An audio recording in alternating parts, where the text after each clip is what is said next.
back of this hat is kind of awful.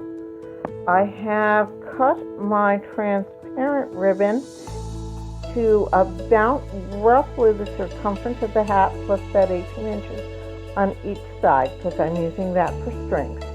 I do have, and I'm going to glue this completely, I do have a plate under my glue gun because I don't want to set the house on fire or glue my tablecloth. I have taken my ribbon and put my fold on the center point of the hat. I am going to glue it into place, and you will see that I have glued down that really rough space at the back of the hat,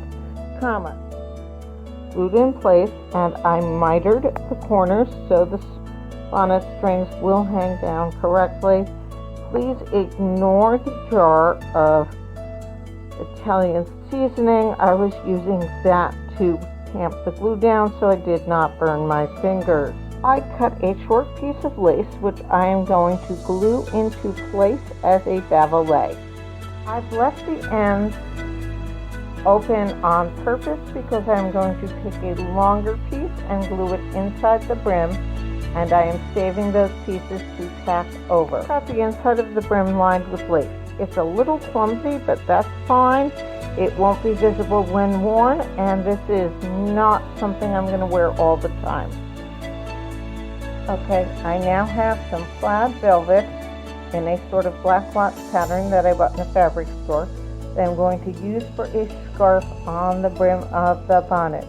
I will sometimes cut a shape out of the fabric, but in this particular case, I'm just going to drape it. Okay, we are not going to get into either the amount of hot glue that is going on here or how much this is not an accurate representation of a 40s or 50s bonnet, but it is starting to look increasingly Dickensian.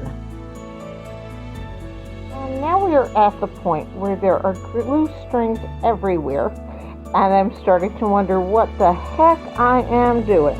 Now, usually this phase doesn't last very long, so we are going to push through, tack some more stuff, round up those glue strings, pick up Esmeralda, and take it from there. We are also at the point where I need to remove a bird from a stick, because we are constantly raiding the home decor aisle. I think we're now completely trimmed.